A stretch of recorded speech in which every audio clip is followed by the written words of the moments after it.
తొడగొట్టడం, ఆ తర్వాత దెబ్బ తాకిందని ఆయింట్మెంట్ రూసుకోవడం కూడా కాంగ్రెస్ పార్టీ నాయకులకే చెల్లుతుంది. ఎప్పటికప్పుడు సవాళ్ళు విసురుతారు, చర్చకు రండి అంటారు, చర్చకు సిద్ధం అంటారు. చర్చకు రెడీ అయిన తర్వాత వాళ్ళు పారిపోతారు, కుంటి సాకులు వెతుక్కుంటారు. మనం చూసినాం. ఇప్పుడు ముఖ్యమంత్రిగా ఉన్న రేవంత్ రెడ్డి గారు 2018లో కోడంగల్లో ఓడిపోతే నేను రాజకీయ సన్యాసం చేస్తా అన్నాడు. సవాల్ విసిరిండు. ఏమైంది?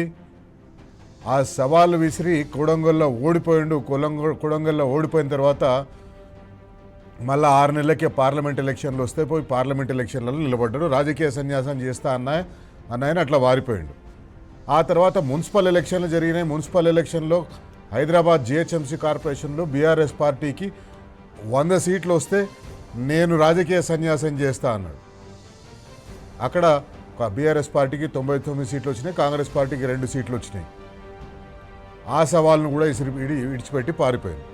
ఇప్పుడు తాజాగా రాష్ట్రంలో అప్పుల విషయంలో, తెలంగాణ రాష్ట్రం మీద ఉన్న అప్పుల విషయంలో కాంగ్రెస్ పార్టీ తప్పుడు లెక్కలు చెప్తుంది, దుష్ప్రచారం చేస్తుంది. మేము నిరూపిస్తేందుకు సిద్ధంగా ఉన్నామని చెప్పి బీఆర్ఎస్ పార్టీ ఛాలెంజ్ విసిరింది. ఛాలెంజ్ విసిరితే